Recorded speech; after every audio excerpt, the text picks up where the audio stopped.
नमस्कार मित्रों, स्वागत है आपका हमारे INIFS के सेकंड क्विजेज में। दोस्तों, डेली बेसिस पर मैं आपको एमसीक्यूज करवा रहा हूं, जो कि एग्जामिनेशन पॉइंट ऑफ व्यू से बहुत इंपॉर्टेंट सेशन है।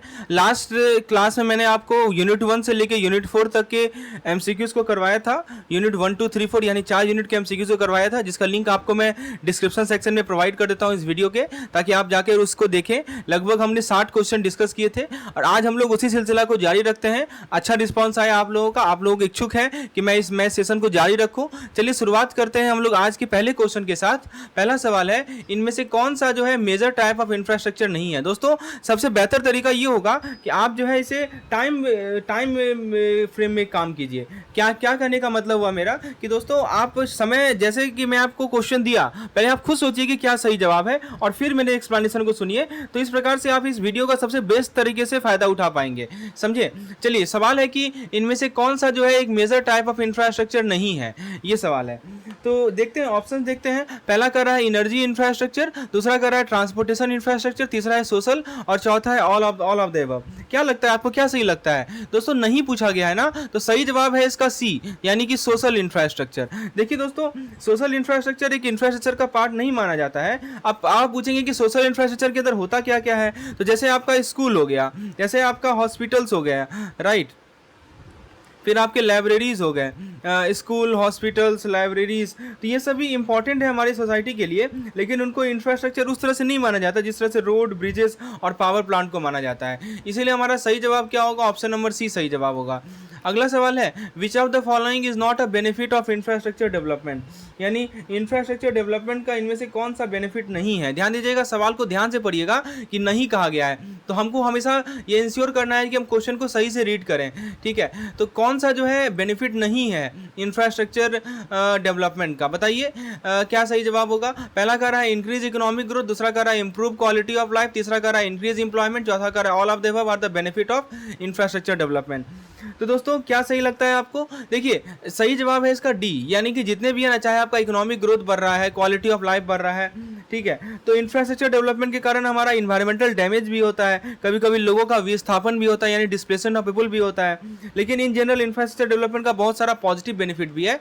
तो इकोनॉमिक ग्रोथ बढ़ता है, क्वालिटी ऑफ लाइफ बढ़ता है, फिर हमारा एम्प्लॉयमेंट बढ़ता है, ये सभी फायदे ही हैं। तो ऑप्शन डी हमारा सही जवाब होगा, ठीक है। चलिए, ये क्वेश्चन रिपीट हो गया है दोबारा, ये क्वेश्चन देखते हैं। इनमें से कौन सा जो है, आपको वो फुल्ली देख पा रहे हो दोस्तों, मैं आपके लिए जूम कर देता हूं। इनमें से कौन सा जो है इंडिया ट्रांसपोर्टेशन इंफ्रास्ट्रक्चर का पार्ट नहीं है। ध्यान दीजिएगा, नहीं पूछा जा रहा है। विच of the following is not a part of India's transportation infrastructure. क्या लगता है आपको, क्या सही लगता है, बताइए। तो ऑप्शन कर रहा है कि ऑप्शन ए कर रहा है आपका रेलवे एंड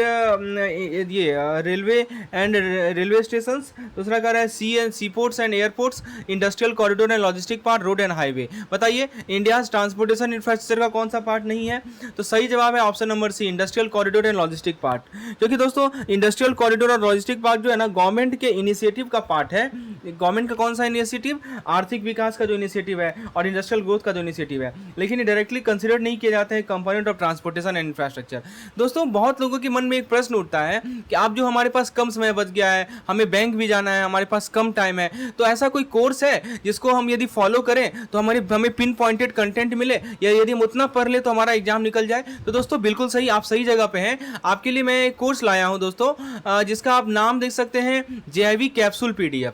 तो ये कैप्सूल PDF के कंटेंट को मैं एक बार आपको शो करता हूं। आप देख सकते हैं, इसमें क्विक रिवीजन PDF है, चाहे आप चारों सब्जेक्ट को देख सकते हैं। PPV का है, जैसे module wise revision PDF, complete one liner, RBWM का भी देख सकते हैं, मॉड्यूल वाइज RBWM, ये सभी आपके वन लाइनर हैं। उसके अलावा AFM के आप देख सकते हैं, क्विक रिवीजन PDF और वन लाइनर, और IFS का भी रिवीजन PDF और वन लाइनर है।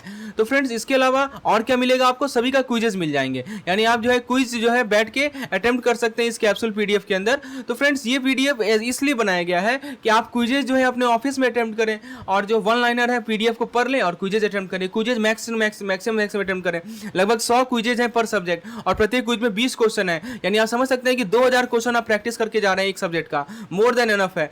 तो PDF को पढ़ना है और क्विजेज अटेम्प्ट करना है, यही तो चाहिए हमें, अल्टीमेटली हमें यही तो करना है। तो यदि यदि आप इस कोर्स में इच्छुक हैं तो बहुत ही नॉमिनल फी रखा गया है इस कोर्स का। आपको मैं शो करता हूँ इस कोर्स का फी, जो कि आप देख सकते हैं 299 रुपीज़ है, यानी कि इसको आप 50% डिस्काउंट पे लगभग 150 में अवेल कर सकते हैं। तो चलिए आगे बढ़ते हैं, हम लोग अपने क्वेश्चन सेक्शन में दोबारा वापस लौटते हैं। तो ये हमने अभी डिस्कस किया, इंडस्ट्रियल कॉरिडोर लॉजिस्टिक पार्ट इसका सही जवाब है। अगला सवाल है कि हमारा करंट वाटर ट्रीटमेंट कैपेसिटी कितना है भारत में, जो कि रिपोर्ट किया गया सेंट्रल पॉल्यूशन कंट्रोल बोर्ड के द्वारा, सीपीसीबी के द्वारा। Current water treatment capacity level Bharat का कितना है ये बता दीजिए। 27.3%, 18.6%, 5.2%, 100%। सही जवाब है इसका 18.6%। देखिए रिपोर्ट में कहा गया है कि भारत का जो करंट वाटर ट्रीटमेंट कैपेसिटी है वो 27.3% है, जबकि सीवेज ट्रीटमेंट, देखिए कुछ डाटा को समझ लीजिए। करंट वाटर ट्रीटमेंट कैपेसिटी है 27.3, एक्चुअली यही आंसर होगा, ठीक है। और सीवेज ट्रीटमेंट कैपेसिटी है 18.6%, ठीक है। और एडिशनल जो है 5.2% का कैपेसिटी जो ऐड किया गया है, ठीक है। तो ये पॉइंट ध्यान रखने का। तो ऑप्शन ए नंबर हमारा परफेक्ट आंसर है इस क्वेश्चन का। चलिए अगला सवाल देखते हैं कि हमारा पीएम गति शक्ति का मेन ऑब्जेक्टिव क्या है। पहला ऑप्शन कह रहा है to expand the national highway network, to implement multi modal logistic park, to enhance connectivity between different modal of transport, to improve capacity augmentation of railway. बताइए दोस्तों, देखिए ये जो पीएम गति शक्ति है ना, इसका एम समझिए। पीएम गति शक्ति जो है इसका एम ये है कि हम बहुत सारी मिनिस्ट्री को एक साथ लाएं, जिसके अंदर मिनिस्ट्री के अंदर क्या क्या आएगा, रेलवे आएगा, फिर हमारा रोडवे आएगा, ठीक है, ताकि हम इंप्लीमेंट कर सकें इंफ्रास्ट्रक्चर कनेक्टिविटी प्रोजेक्ट को इंटीग्रेटेड और सीमलेस मल्टी मॉडल कनेक्टिविटी के लिए। इसका फोकस ये है कि हम अलग अलग ट्रांसपोर्ट के मोड्स के बीच में कनेक्टिविटी को इंप्रूव करें, राइट। तो क्या सही लगता है जवाब, इसका ऑप्शन नंबर सी सही जवाब है, to enhance connectivity between different modes of transport. चलिए आगे बढ़ते हैं, let's move forward and come to the question number 7।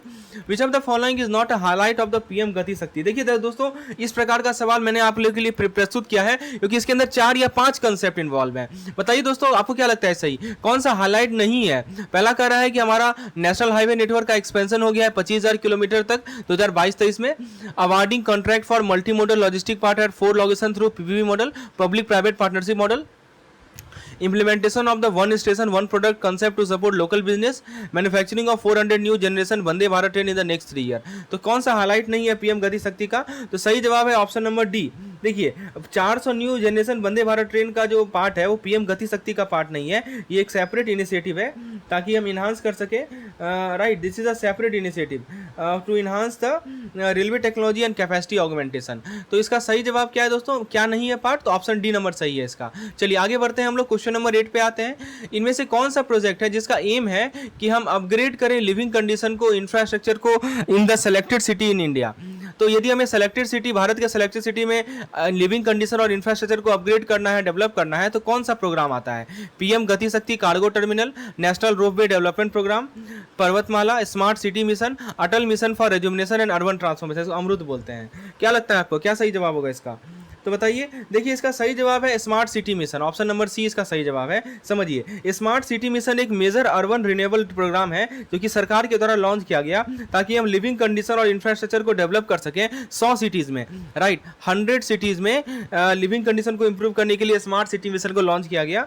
और इसका ऑब्जेक्टिव ये है कि हम सिटी को मॉडर्नाइज करें, हम कोर इंफ्रास्ट्रक्चर प्रोवाइड करें और क्वालिटी ऑफ लाइफ जो है सिटीजन के लिए इंप्रूव करें। तो सही जवाब है इसका ऑप्शन नंबर सी, ठीक है, क्लियर है कंसेप्ट। अगला सवाल है, इनमें से कौन सा अर्बन और म्युनिसिपल इंफ्रास्ट्रक्चर से को किसे अर्बन या म्युनिसिपल इंफ्रास्ट्रक्चर कहा जाता है, which is refers to as urban और म्युनिसिपल इंफ्रास्ट्रक्चर। पहला कह रहा है hard infrastructure system on and operated by municipality, B कह रहा है soft infrastructure assets as park and library, C कह रहा है multi modal logistic terminal for cargo transportation, D कह रहा है ropeway project for urban transportation. देखिए दोस्तों, इसका सही जवाब है ऑप्शन नंबर सी। तो देखिए जो हमारा अर्बन या म्युनिसिपल इंफ्रास्ट्रक्चर है ना, इसका मतलब कि हमारा हार्ड इंफ्रास्ट्रक्चर आ गया जो कि म्युनिसिपैलिटी के द्वारा खरीदा जाता है और ऑपरेट किया जाता है। अब इसके अंदर क्या क्या आ सकता है, इसके अंदर हमारा रोडवे आ सकता है, इसके अंदर हमारा वाटर डिस्ट्रीब्यूशन आ सकता है, ओके, इसके अंदर हमारा सीवेज सिस्टम आ सकता है। तो इसके अंदर कुछ सॉफ्ट इंफ्रास्ट्रक्चर एसेट भी आता है जैसे पार्क और लाइब्रेरी। लेकिन जो ये मल्टी मोडल लॉजिस्टिक टर्मिनल है ना कार्गो ट्रांसपोर्टेशन का, ये स्पेसिफिकली पार्ट नहीं होता है हमारा अर्बन या म्युनिसिपल इंफ्रास्ट्रक्चर का। तो अर्बन और म्युनिसिपल इंफ्रास्ट्रक्चर में या तो एक हार्ड इंफ्रास्ट्रक्चर सिस्टम आएगा, एक सॉफ्ट इंफ्रास्ट्रक्चर सिस्टम आएगा, एक रोपवे प्रोजेक्ट आएगा। दोस्तों यदि आप इच्छुक है एमसीक्यूज क्वेश्चन बैंक के लिए, तो आप मुझे इस नंबर पे व्हाट्सएप करके डिटेल जानकारी प्राप्त कर सकते हैं कि कैसे आप क्वेश्चन बैंक को अवेल करें आगामी जेआईबी एग्जामिनेशन के लिए। दोस्तों हमारे पास प्रत्येक सब्जेक्ट के 2000 से ज़्यादा एमसीक्यूज अवेलेबल है, जिसको यदि आप सही तरीके से कवर करते हैं, कम से कम 2 बार पढ़ लेते हैं, निश्चित रूप से 50 मार्क गारंटेड है आपका, क्योंकि उसमें सभी प्रकार के क्वेश्चन लाए गए हैं। तो क्वेश्चन का एक्सप्लेनेशन भी दिया गया है सही तरीके से, ताकि आप चीज़ों को समझ पाएं। चलिए अगला सवाल देखते हैं, इनमें से कौन सा जो है सोशल सेक्टर का कंपोनेंट नहीं है भारत का। पहला कह रहा है हेल्थ, दूसरा कह रहा है एजुकेशन, तीसरा कह रहा है ग्रीन इंफ्रास्ट्रक्चर, चौथा कह रहा है पॉवर्टी रिडक्शन। तो किसका पॉइंट कह रहा है not a component of social sector? क्या लगता है आपको? सही जवाब है इसका ग्रीन इंफ्रास्ट्रक्चर। समझने का प्रयास कीजिए, ग्रीन इंफ्रास्ट्रक्चर जो है ना, अब आप पूछेंगे कि सोशल सेक्टर के अंदर आएगा तो क्या आएगा, तो इसके अंदर हमारा हेल्थ आएगा, इसके अंदर हमारा एजुकेशन आएगा, ठीक है, इसके अंदर हमारा पॉवर्टी रिडक्शन आएगा। Health, education, poverty reduction, sanitation, housing condition, ये सभी हमारे सोशल सेक्टर के पार्ट होते हैं। लेकिन यदि हम ग्रीन इंफ्रास्ट्रक्चर की बात करें, this is not included in the part of the social sector. ये बातें क्लियर हो गई। चलिए अगला सवाल है कि कौन सा प्रोग्राम है जिसका एम है कि हम अर्बन लिविंग कंडीशन को ट्रांसफॉर्म करेंगे इंफ्रास्ट्रक्चर अपग्रेडेशन के माध्यम से। बता सकते हैं दोस्तों किस प्रोग्राम का एम है अर्बन लिविंग कंडीशन को ट्रांसफॉर्म करना इंफ्रास्ट्रक्चर अपग्रेडेशन के माध्यम से? ऑप्शन देखते हैं, PM Gati Shakti, smart cities mission, Atal mission for rejuvenation and urban transformation, AMRUT full form याद कर लीजिए, बहुत इंपॉर्टेंट होने वाला है। और लास्ट ऑप्शन कर रहा है ग्रीन इंफ्रास्ट्रक्चर। क्या लगता है आपको, क्या सही आंसर है? दोस्तों सही जवाब है इसका ऑप्शन नंबर सी। देखिए समझने का प्रयास कीजिए कि ये जो अटल मिशन है ना रेजुमिनेशन और अर्बन ट्रांसफॉर्मेशन का, ये ज्वाइंटली प्लान किया गया, लॉन्च किया गया सरकार के द्वारा, ताकि हम अर्बन लिविंग कंडीशन को ट्रांसफॉर्म कर सकें इंफ्रास्ट्रक्चर अपग्रेडेशन के माध्यम से। इसका फोकस कहाँ पे है? इसका फोकस आता है हमारा बेसिक बेसिक अर्बन इंफ्रास्ट्रक्चर। तो बेसिक अर्बन इंफ्रास्ट्रक्चर प्रोवाइड करना, जैसे कि क्या क्या आ सकता है, वाटर सप्लाई प्रोवाइड करना, सैनिटेशन प्रोवाइड करना, ट्रांसपोर्टेशन प्रोवाइड करना, ग्रीन स्पेसेस प्रोवाइड करना। जहां तक बात करें हम लोग स्मार्ट सिटी मिशन की, देखिए दोस्तों यही खासियत है हमारे एमसीक्यू सेशन की कि मैं आपको केवल एक ही ऑप्शन बता के नहीं छोड़ता हूं, मैं आपको चारों ऑप्शन को बताता हूं, ताकि अगला सवाल यदि पूछा जाए तो आप क्या आंसर दे सकते हैं। तो स्मार्ट सिटी मिशन का एम ये है कि हम जो हमारा जो सेलेक्टेड सिटीज़ है, 100 सिटीज़ को सेलेक्ट किया गया है, जिसमें लिविंग कंडीशन को बढ़ाएं, इंफ्रास्ट्रक्चर को बढ़ाएं। और सवाल है ग्रीन इंफ्रास्ट्रक्चर क्या होता है? देखिए दोस्तों ग्रीन इंफ्रास्ट्रक्चर का मतलब ये होता है कि जो हमारा नेचुरल इकोसिस्टम है, इसके वैल्यू पे जोर डालता है और कंजर्वेशन एफर्ट पे जोर डालता है। सही जवाब है इसका ऑप्शन नंबर सी, अमृत।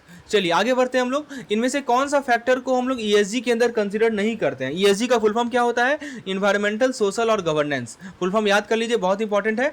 तो बताइए ईएसजी के अंदर कौन सा फैक्टर कंसीडर नहीं किया जाता है? ध्यान दीजिएगा। पहला कह रहा है इन्वायरमेंटल इफेक्ट, दूसरा कह रहा है सोशल रिस्पॉन्सिबिलिटी, तीसरा कह रहा है गवर्नमेंट पॉलिसी, चौथा कह रहा है कॉर्पोरेट गवर्नेंस। तो इसका सही जवाब है government policy, option number C. समझने का प्रयास कीजिए, ईएसजी का मतलब कि 3 एसेंशियल फैक्टर जो कि हमारे बिजनेस या कंपनी के इन्वेस्टमेंट के लॉन्ग टर्म और एथिकल इंपैक्ट को डिसाइड करते हैं। मैं फिर से रिपीट कर दूं, हर एक वो 3 एसेंशियल फैक्टर होते हैं दोस्तों, जो कि हमारे बिजनेस और इन्वेस्टमेंट के, हमारे बिजनेस या कंपनी इन्वेस्टमेंट के लॉन्ग टर्म और इथिकल इंपैक्ट को डिसाइड करते हैं। अब सवाल है कि ये 3 फैक्टर है कौन कौन से? तो पहला फैक्टर आता है हमारा ई का मतलब होता है इन्वायरमेंटल, दूसरा फैक्टर आता है हमारा सोशल रिस्पॉन्सिबिलिटी, और तीसरा फैक्टर आता है जी यानी कि कॉर्पोरेट गवर्नेंस। लेकिन जहां तक बात है गवर्नमेंट पॉलिसी की, तो गवर्नमेंट पॉलिसी को एक्सप्लिसिटली नहीं कहा गया है, इस ईएसजी के अंदर इंक्लूड नहीं किया गया है। तो दोस्तों की पॉइंट क्या है कि आपको ईएसजी का फुल फॉर्म याद होना चाहिए। ई से इन्वायरमेंटल, एस से सोशल और एच जी से होता है हमारा गवर्नेंस। क्लियर है? मोर स्पेसिफिकली बात करें तो कॉर्पोरेट गवर्नेंस की बात की जा रही है।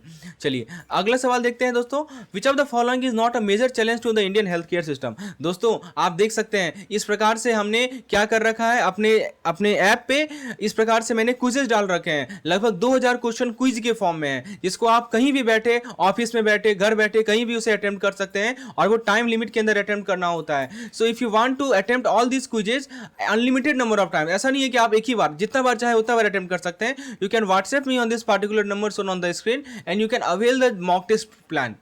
So now let's come to the next question.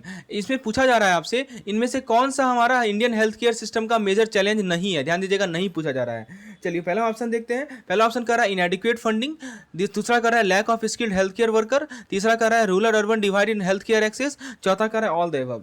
देखिए दोस्तों, जो हमारा भारत का जो हेल्थ केयर सिस्टम है ना, उसमें बहुत सारे चैलेंजेस हैं। जैसे कि सबसे पहले तो फंडिंग इनएडिक्वेट है, दूसरा है कि हमारे पास स्किल्ड हेल्थ केयर वर्कर नहीं है, तीसरा है कि जो रूरल अर्बन डिवाइड है वो बड़ा फैक्टर है। तो देखिए इनएडिक्वेट फंडिंग सबसे बड़ा चैलेंज है कि भारत गवर्नमेंट जो है ना, बहुत कम परसेंटेज अपने जीडीपी का हेल्थ केयर पे स्पेंड करती है, खर्च करती है, एज कम्पेयर टू दूसरे डेवलप कंट्री। तो ये जो फंडिंग का लैक है ना, इस कारण से क्या हुआ है कि हेल्थ केयर फैसिलिटी का शॉर्टेज हुआ है, इक्विपमेंट का शॉर्टेज हुआ है, सैलरी कम मिलता है हेल्थ केयर वर्कर को।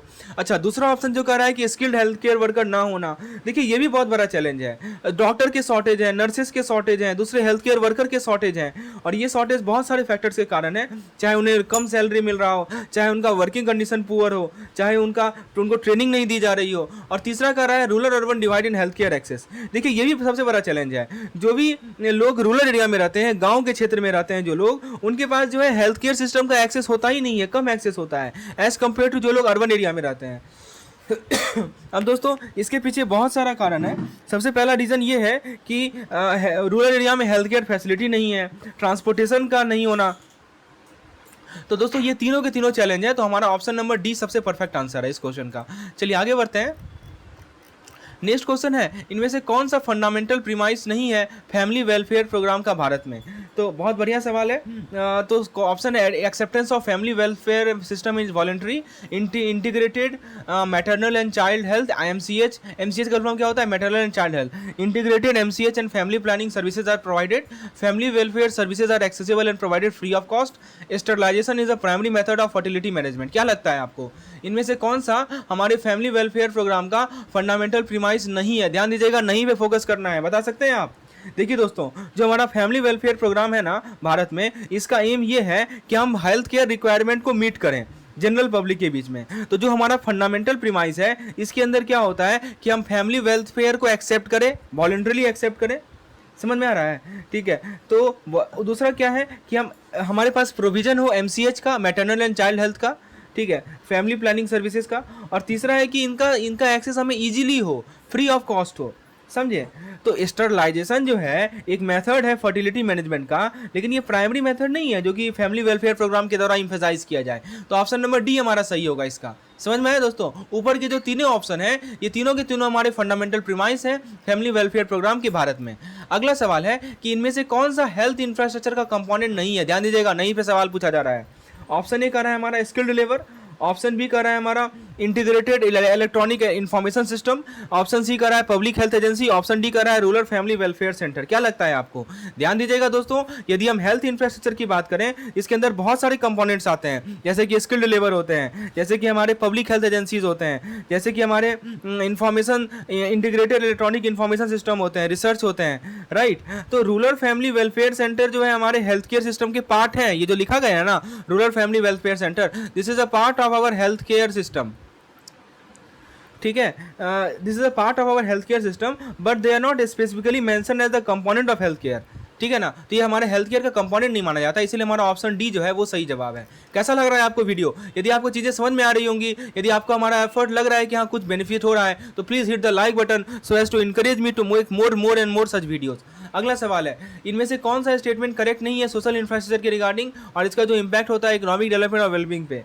बताइए क्या सही आंसर है। देखिए दोस्तों, पहला ऑप्शन कर रहा है कि health, education, water supply, transportation, agriculture, allied activity are include. मैंने आपको पहले बता चुका है, ये बिल्कुल सही है। Positive externalities are associated with social infrastructure, ये भी सही है। ऑप्शन सी कर रहा है investing in human capital including education and health care facility increases labour productivity and society welfare, ये भी सही है। ऑप्शन डी कर रहा है कि the budgeted spending in education sector in 21-22 accepted accounted for approximately 3.1% of GDP and 9.7% of total expenditure. ये गलत है। देखिए, जो हमारा एक्सपेक्टेड एक्सपेंडिचर था ना,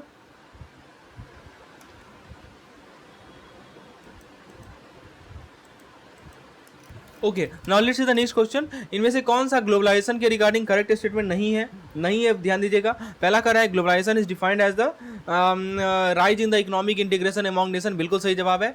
the concept of globalisation date back to 18th century, ये भी सही है। The world trade organisation describe globalisation as development toward unrestricted cross border flow of goods and service, capitals and goods, बिल्कुल सही है। और ऑप्शन डी कर रहा है the term globalisation was formally introduce in India with the new economic policy in 91-92। तो दोस्तों, globalisation जो है ये गलत है।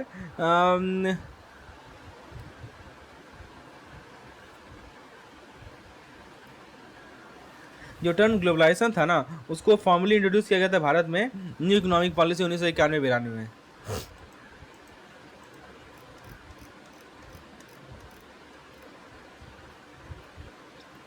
नेक्स्ट क्वेश्चन है कि इनमें से कौन सा स्टेटमेंट जो है ग्लोबलाइजेशन का जो इम्पैक्ट पड़ा है भारत पे उसके रिगार्डिंग सही नहीं है।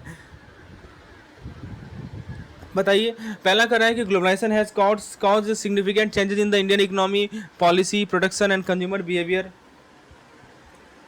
फिर दूसरा ऑप्शन कर रहा है कि the entry and expansion of foreign investment in various area have propelled the Indian economy development. Option C कर रहा है कि following the 1991 reform the average growth rate of the Indian economy was much higher. Option D कर रहा है globalisation has know influence on the culture of India. क्या लगता है आपको? ऑप्शन डी यहाँ पे सही जवाब है। ग्लोबलाइजेशन का कोई इन्फ्लुएंस नहीं होता है कल्चर ऑफ इंडिया। मतलब कि कहा जा रहा है कि ग्लोबलाइजेशन का कोई, ये गलत है। कौन सा गलत है ये पूछा जा रहा है। ग्लोबलाइजेशन का इफेक्ट तो होता है, ठीक है, सिग्निफिकेंट चेंज होता है इकोनॉमिक पॉलिसी में, प्रोडक्शन में और कंज्यूमर बिहेवियर में। नेक्स्ट क्वेश्चन है इनमें से कौन सा गलत है regarding fair globalisation and the need for policy framework.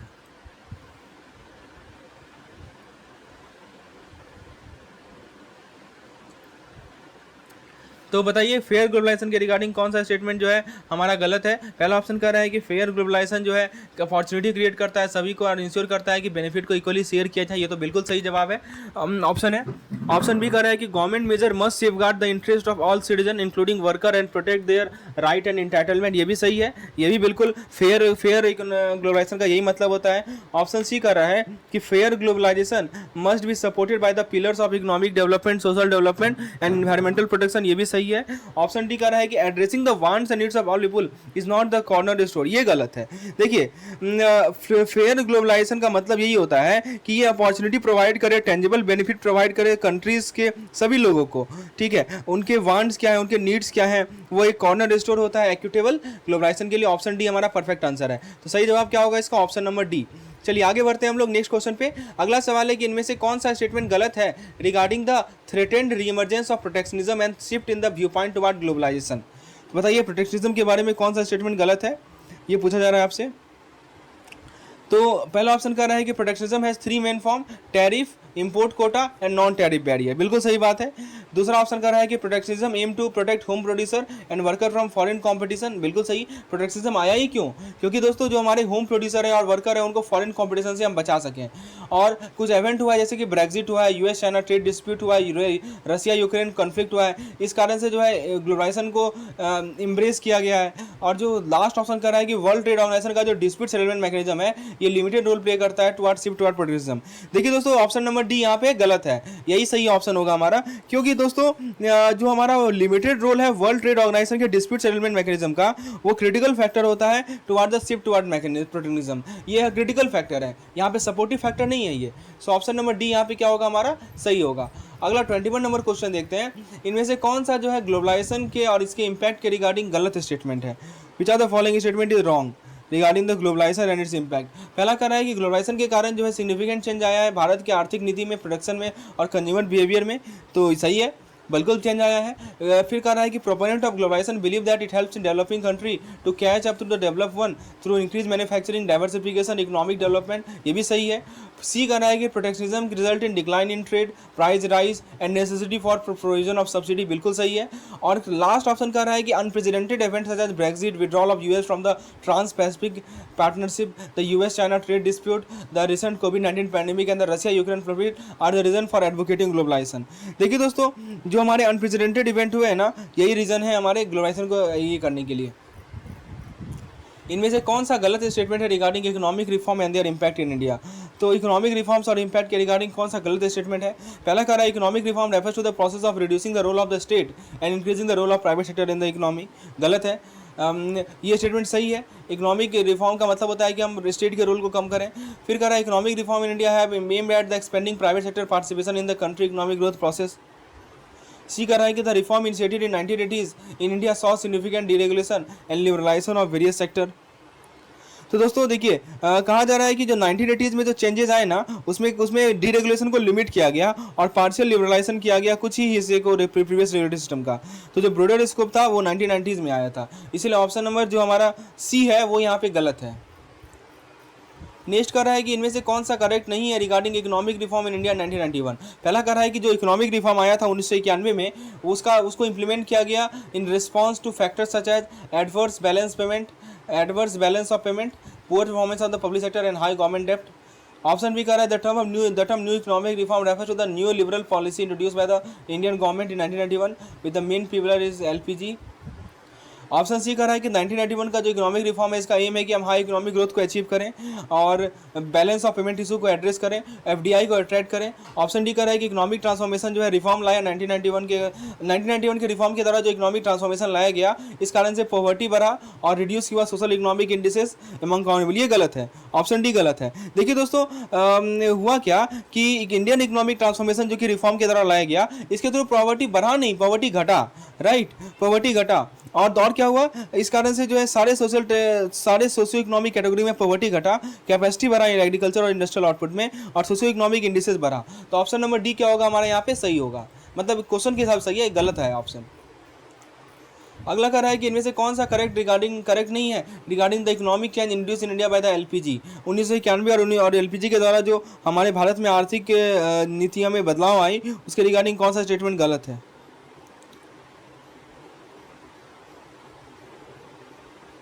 क्या लगता है बताइए। ऑप्शन ए कह रहा है कि liberalisation aim to relax trade regulation and open economic frontier for international investor and multinational, बिल्कुल सही जवाब है। ऑप्शन बी कह रहा है कि privatisation involve limiting the role of public sector and inviting more foreign participation and FDI flow for healthy competition, ये भी सही है। Globalisation in the context of economic reform refer to the India's increase dependency on the global economy and encourage FDI and international trade, ये गलत है।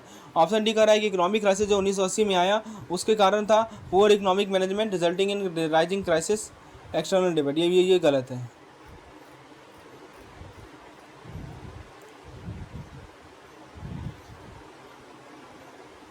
So what is the next question. Next question we have which of the following is not correct regarding the financial sector reform in India. तो financial sector reform के बारे में कौन सा statement गलत है। तो पहला ऑप्शन कह रहा है कि जो इंडियन फाइनेंशियल सेक्टर था 1990 से पहले इनके पास कंट्रोल इंटरेस्ट रेट था, सिग्निफिकेंट प्री एग्जम्पशन था, resources by the government and extensive micro regulation. कौन सा गलत है ये पूछा जा रहा है ना आपसे, ठीक है। ऑप्शन ये तो सही है, बिल्कुल सही है। फिर बी कह रहा है कि द फाइनेंशियल सेक्टर रिफॉर्म का जो गोल था वो था कि हम एक एफिशिएंट कॉम्पिटिटिव और स्टेबल फाइनेंशियल सर्विस इंडस्ट्री को इस्टेब्लिश करें, ये भी सही है। कुछ कमेटी थे, Chakravarty committee, Narasimhan committee 1, Padmanabhan committee, Verma committee, R H. Khan committee, ये भी सही है। ऑप्शन डी कह रहा है कि जो banking sector reform primary focus था कि हम कॉम्पिटिशन इन्हांसिंग मेजर्स को इनिशिएट करें। तो ऑप्शन नंबर डी हमारा सही आंसर आएगा। आपसे पूछा जा रहा है कि जो हमारे भारत में फाइनेंशियल सेक्टर रिफॉर्म आया उसके रिगार्डिंग कौन सा स्टेटमेंट गलत है। पहला ऑप्शन कह रहा है कि जो भारत का फाइनेंशियल सेक्टर था 1990 से पहले इसमें इंटरेस्ट रेट कंट्रोल था, प्री एम्पशन था आपका रिसोर्सेज का गवर्नमेंट के द्वारा और एक्सटेंसिव माइक्रो रेगुलेशन था। क्या लगता है आपको। तो ये तो सही लग रहा है क्योंकि कंट्रोल इंटरेस्ट रेट था, डीरेगुलेशन तो बाद में हुआ ना। फिर कह रहे हैं कि जो हमारा फाइनेंशियल सेक्टर रिफॉर्म का जो गोल था वो ये था कि एफिशिएंट कॉम्पिटिटिव और स्टेबल फाइनेंशियल सर्विस इंडस्ट्री को इस्टेब्लिश करें, बिल्कुल सही बात है। बहुत सारी कमिटीज थे, Chakravarty, Narasimhan committee 1, Padmanabhan committee, Verma committee, R H. Khan committee, बिल्कुल सही बात है। अगला है कि the banking sector reform primarily focus on implementing competition enhancing measures, augmenting the role of market force and introducing institutional and legal measures like formation of लोक अदालत and debt recovery, ये गलत है। देखिए दोस्तों क्या बताया जा रहा है कि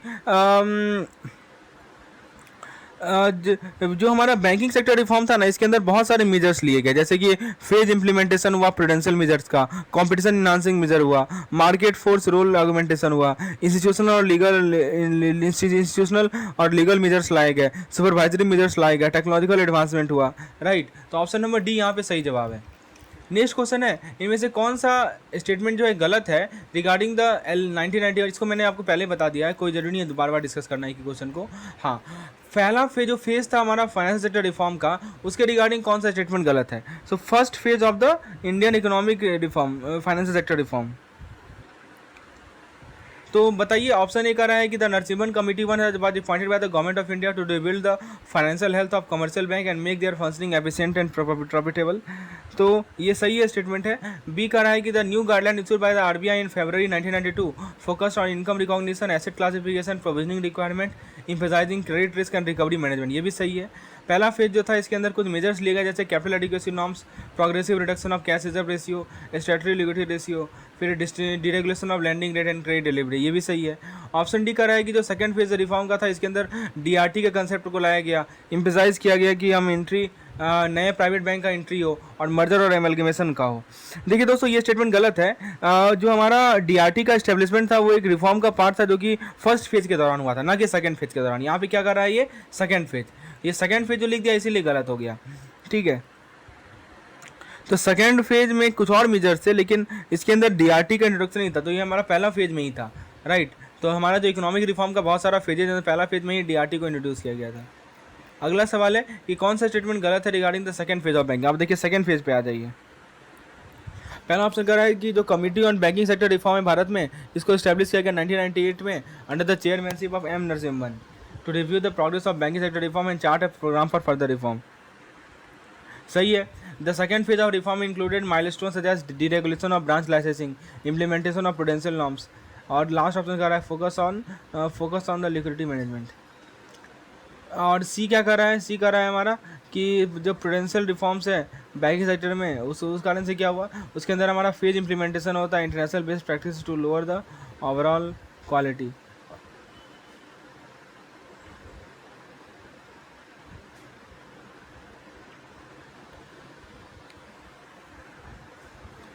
तो इसका सही जवाब है हमारा option number D, the graded approach of bank licensing and the creation of differentiated bank in India were announce in the union budget 2020-2014 as a part of the second phase of banking sector reform. देखिए दोस्तों, इसका सही जवाब क्या है कि ये जो अनाउंसमेंट थे ना, ये यूनियन बजट 2014 में लाए गए थे, जो कि हमारे time line second phase of reform से अलाइन नहीं करता है। सेकंड फेज ऑफ रिफॉर्म जो था नरसिम्हन कमेटी का, वो 1998 में कंडक्ट किया गया था। ठीक है, और तो इसीलिए ये ऑप्शन नंबर डी जो है वो गलत, क्योंकि यहाँ पे यूनियन बजट 2014 की बात हो रही है यार, वो हमारा सेकंड फेज आया था 1998 में। हाँ, कौन सा करेक्ट नहीं है regarding the competition and supervisory reform in the banking sector. The establishment of board for financial supervision serve as apex supervisory authority for commercial bank. बताइए सही है कि गलत है? तो ये तो सही स्टेटमेंट है। ऑप्शन भी कह रहा है CAMEL, C for capital adequacy, full form याद करके जाइए, बहुत इंपॉर्टेंट है। C for capital adequacy, A for asset quality, M for management and E for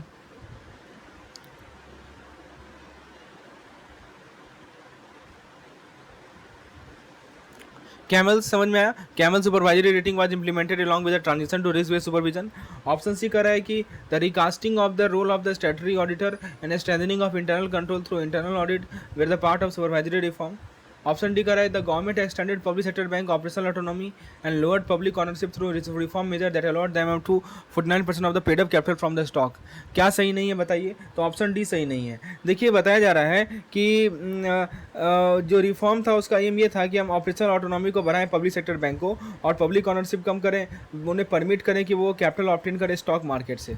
ठीक है, तो ये 49% जो कर रहा है वो कहीं लिखा है, कहीं नहीं लिखा हुआ है। अगला सवाल है कि इनमें से कौन सा कथन गलत है regarding the market and institutional legal reform in the banking sector. Market reform, पहला ऑप्शन देखते हैं। पहला ऑप्शन कह रहा है कि market reform include the removal of administrative interest rate measure, reduction of CRR SLR and establishment of pure inter bank call money market. क्या लगता है आपको, ये सही है कि गलत है? मार्केट रिफॉर्म में आएगा, बिल्कुल आएगा। ऑप्शन बी कर रहा है कि institutional reform include the establishment of Lok Adalat, डेब्ट recovery tribunal, asset reconstruction company to facilitate faster recovery and restructuring. ये भी सही है। ऑप्शन सी कर रहा है कि the SARFAESI act and subsequent amendment were introduce to protect creditor interest. ये भी सही है। ऑप्शन डी कर रहा है कि जो बैंकिंग ओम्बड्समैन था उसको 1995 में इस्टेब्लिश किया गया ताकि क्विक और लो कॉस्ट वेन्यू मिल सके बैंक क्लाइंट को ग्रेवरांस को रिड्रेस करने में।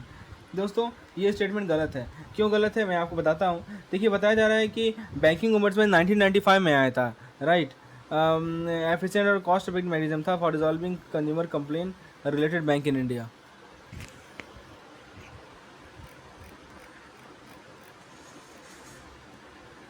इनमें से कौन सा कथन गलत है टेक्नोलॉजी रिफॉर्म के रिगार्डिंग। पहला कह रहा है कि टेक्नोलॉजी इंप्रूवमेंट के अंदर इन्फिनिट का एस्टेब्लिशमेंट हुआ फाइनेंशियल सेक्टर कम्युनिकेशन बैकबोन के रूप में।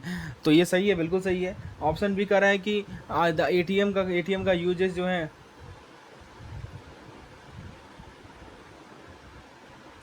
एटीएम के माध्यम से, कार्ड बेस्ड ट्रांजेक्शन के माध्यम से, इंटरनेट बैंकिंग और फोन बैंकिंग के माध्यम से bank. Okay, so the role of Indian bank.